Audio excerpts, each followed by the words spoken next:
Hay veces que las sorpresas, y esto es así porque estas lo son, aparecen donde menos nos las esperamos. Este documento excepcional del que voy a hablarles ahora apareció en un libro de defunciones de los muchos que se conservan en el Archivo Histórico Diocesano de Asturias. Concretamente el de la parroquia de Santa Eulalia de Carda, en Villaviciosa, un lugar no excesivamente amplio ni lo suficientemente rico como para que sea frecuente hallar personalidades naciendo, casando y muriendo en él. Pero sí esta vez. Se trata de la defunción de una mujer que para el párroco de Carda había llevado vida, si no de santa, sí prácticamente de beata, y cuya existencia ejemplar la hacía merecer un puesto de honor en el libro de difuntos. El documento es aún más excepcional si tenemos en cuenta que lo escribió el por entonces joven Bernardo Alonso de Ablanedo, a la sazón párroco de Carda desde 1776 y muy aficionado a la escritura, como se demuestra en este texto precoz. Lo fue tanto que acabaría por ser considerado el primer cronista del concejo de Llanera, donde arribó años después para ocuparse de la parroquia de San Cucao. En 1804 publicó su descripción y noticias del concejo de Llanera, la obra que le ha conferido el honor de cronista. Emilio Marcos Vallaure llega a calificar a Bernardo Alonso de Ablanedo como ilustrado asturiano, definición que desde luego no es muy acertada si la ponemos en comparación con la relación de lo que Alonso considera virtudes en el siguiente texto. Ilustrado no suele ser sinónimo, en términos históricos, de letrado, pero vamos a lo que vamos, al meollo. Dice así: el 15 de febrero de 1784 se murió Ana María Alonso, legítima mujer de Diego Pascual Fernández, mi feligrés, en el lugar de Montoto, de esta mi parroquia de Santa Eulalia de Carda, y en 17 del mismo recibió sepultura eclesiástica su cadáver en la iglesia parroquial de dicha mi parroquia, en su capilla mayor, al lado de la epístola en la sepultura, que pega con la pared de dicha capilla por aquel lado, y es la primera de las 5 que únicamente hay en ella, empezando a contar por el mismo lado de la epístola. En el matrimonio con el Diego tuvo una hija llamada María, hoy casada con Francisco del Rivero, mi feligrés. Recibió el sagrado viático y extrema unción. Pocas horas antes de morir convocó a su familia, marido, yerno e hija, y después de exhortarlos vivamente a la paz y a la virtud, y encomendar a estos el cuidado de su marido, suplicó a éste que diese a Nuestra Señora del Patrocinio, venerada en dicha mi parroquia, la limosna de 20 reales para ayuda de comprarla un vestido. Y no hizo más testamento ni dispuso otra cosa. Hasta aquí tenemos una partida de defunción ciertamente extensa, ya que no suelen darse tantos detalles en las partidas ordinarias acerca de las circunstancias de la muerte ni del enterramiento. Pero es en el anexo posterior en el que nos encontramos la verdadera rareza de este documento, porque el párroco, que lo lleva siendo 8 años de la difunta, decide narrar la existencia ejemplar de la misma, en cuanto a mujer cuidada de la Iglesia y temerosa de la religión, y tanto. Empecemos. Anótase aquí la vida y conducta de esta mujer, por haber sido ejemplar. Esta mujer nació y fue bautizada en San Félix de Oles, de este concejo, hoy arciprestazgo de Villaviciosa. Sus padres se llamaban Domingo Alonso y Catalina de Tuero, del vecindario de Oles. Se crió y educó en compañía de don Juan González, presbítero, cura propio de esta parroquia, a quien sirvió hasta su matrimonio. Fue siempre de ejemplar virtud. Especialmente sobresalían en ella la obediencia a su marido, la prudencia en el gobierno temporal y espiritual de su casa y familia, una suma paz en ella y con el vecindario, una profunda humildad, grande respeto a los sacerdotes, una ansiosa devoción a la misa y a oír la santa doctrina, y la oía con humildad, sin embargo de estar instruida en ella, cuanto ordinariamente cabe, y es posible en personas sin letras. Era obediente al confesar, y sin embargo de su estado y ocasiones que en él ocurren, jamás juró, sino una vez, y entonces con todos los requisitos en una causa matrimonial. Jamás maldició. Aunque la oí de confesión general de toda su vida, no fue posible hallar en ella materia alguna necesaria o grave. A continuación, nos da el párroco los detalles de las dolencias inmediatamente anteriores a la muerte de Ana María Alonso. Dado que hallamos su partida de matrimonio en 1752, 34 años antes de su muerte, y a falta de encontrar su partida de bautismo que nos confirme su edad real, para ello tendríamos que irnos a la parroquia de San Félix de Oles, podemos deducir que Ana María murió relativamente joven, quizás no hubiera llegado a los 60 años. De cualquier manera, todo apunta a que fue una infección no controlada o incluso un cáncer de vejiga lo que la llevó a la tumba.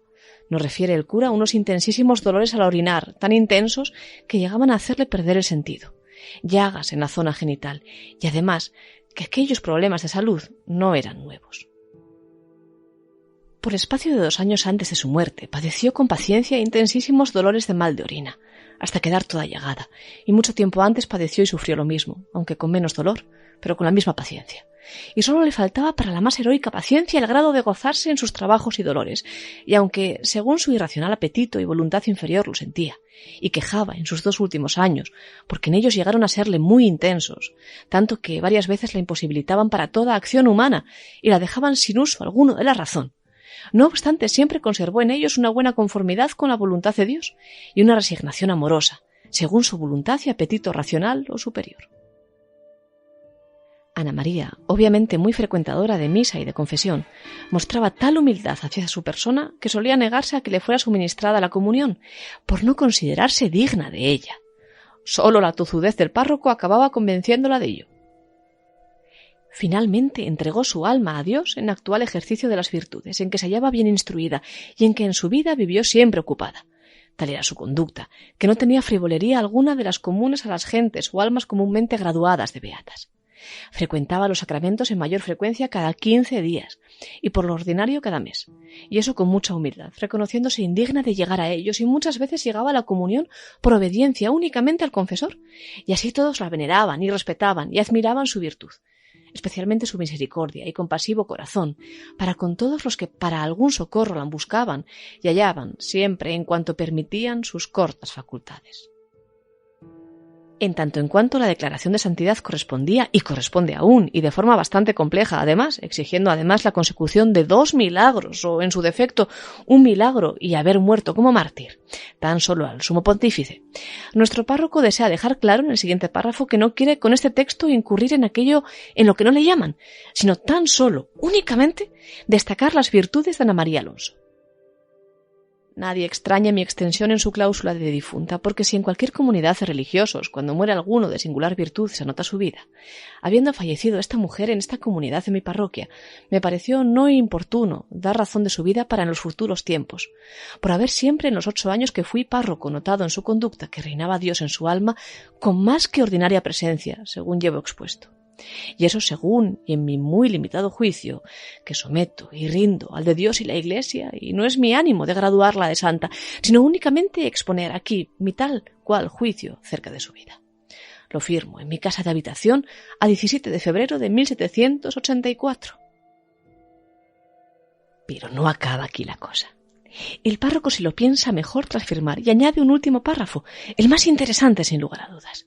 Si estaban esperando, queridos oyentes de este podcast, chicha de la buena, ahí va. Otro sí. Añado que esta mujer se casó únicamente por obediencia a su señor amo, que miraba como a director espiritual. El comercio conyugal admitió cuando y según la justicia le prescribía solamente, venciendo por amor a esta virtud su muy grande repugnancia al acto venéreo, nacida ya de su natural, ya también, y no poco, del amor a la honestidad. Su pasión dominante era la ira, mas sin embargo sofocaba y refrenaba en sí perfectamente los ímpetus de esta pasión, y solamente se manifestaban en la mutación de su semblante, aunque su condición era en extremo iracunda. Y para con los demás domésticos y extraños, observaba perfectamente el proverbio de Salomón al capítulo 15, responsio mollis mitigat iram, pues con su dulce y suave trato mitigaba a cualquiera persona airada. Finalmente curó esta mujer, y vistió su cuerpo, con un apero, y un buen cilicio por muchos años, y observó sin un perfecto ayuno en todos los días de su vida, a lo menos una perfecta abstinencia.